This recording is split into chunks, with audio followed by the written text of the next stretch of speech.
Your dog is asking you for 7 things every single day. Not with barking, not with destruction, not even with whining. With the way they look at you when you walk past without stopping. With the way their tail slows just slightly when you're in the room, but not really there. With the way they settle near you, but not quite close enough. Most owners provide food, walks, and a warm place to sleep and consider their job done.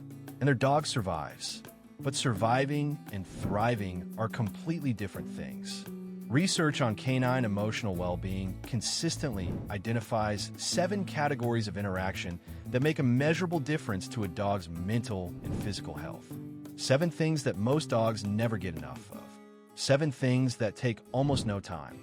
7 things your dog is asking for every single day. By the end of this video, you will know exactly what they are, why each one matters more than you think, and how to start giving them today. Your dog has been waiting for this list their whole life. Act number 1, the real greeting. Not the distracted one. Not the over-the-head pat while you check your phone.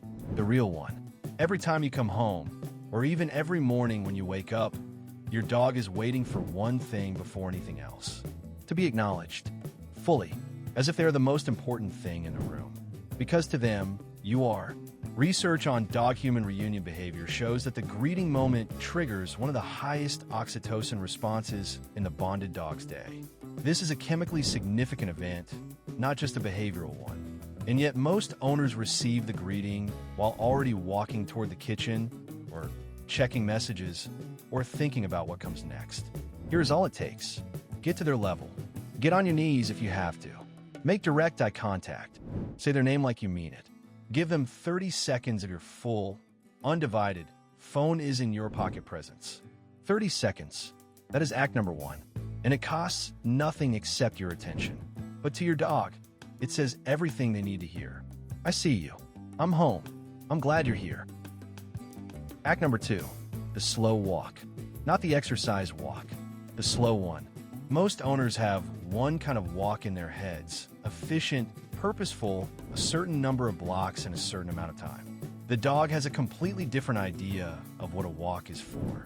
For a dog, the walk is the newspaper. It is the social media feed.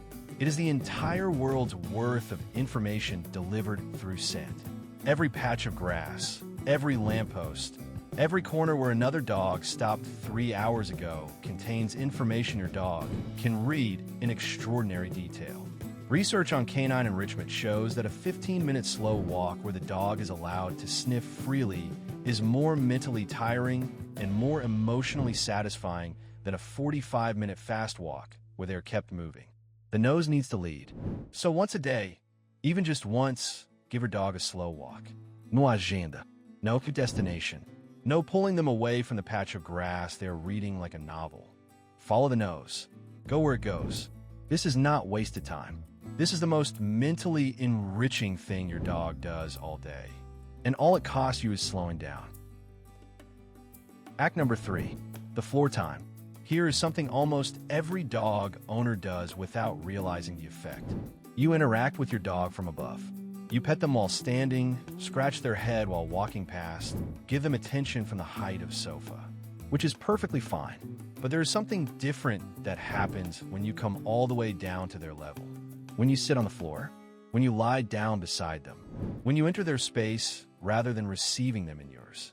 Dogs experience humans as significantly larger and more dominant beings. This is simply the reality of the size difference.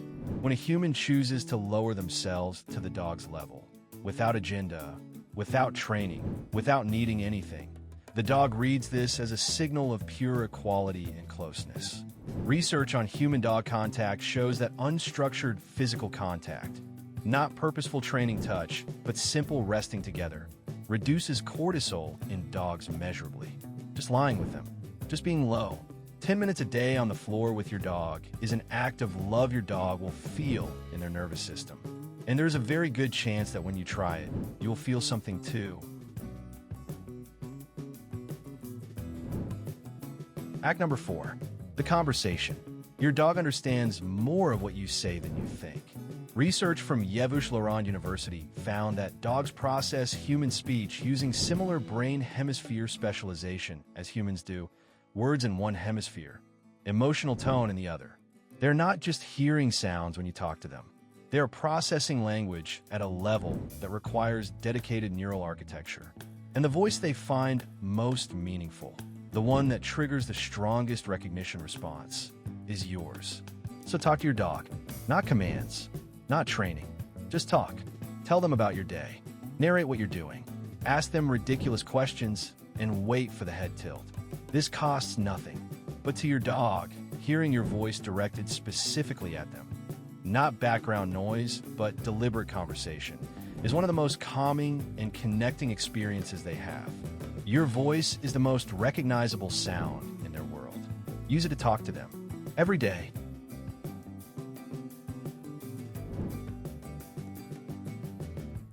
Acts 5, 6, and 7. 3 more things your dog needs from you every day. Act 5. The choice moment. Dogs have almost no control over their lives.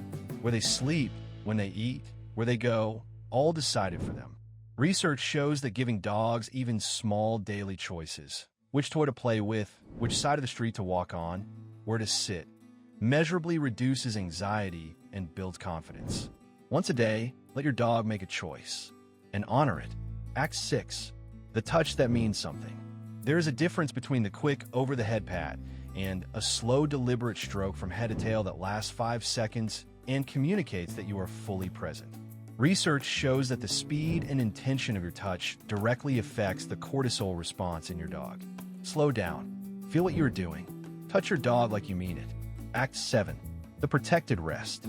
Dogs need 12 to 14 hours of sleep per day for optimal emotional regulation. Most dogs are frequently disturbed during this rest, called away, woken up, moved along. The 7th act of love is simple. When your dog is sleeping, let them sleep. Guard that rest the way they guard yours.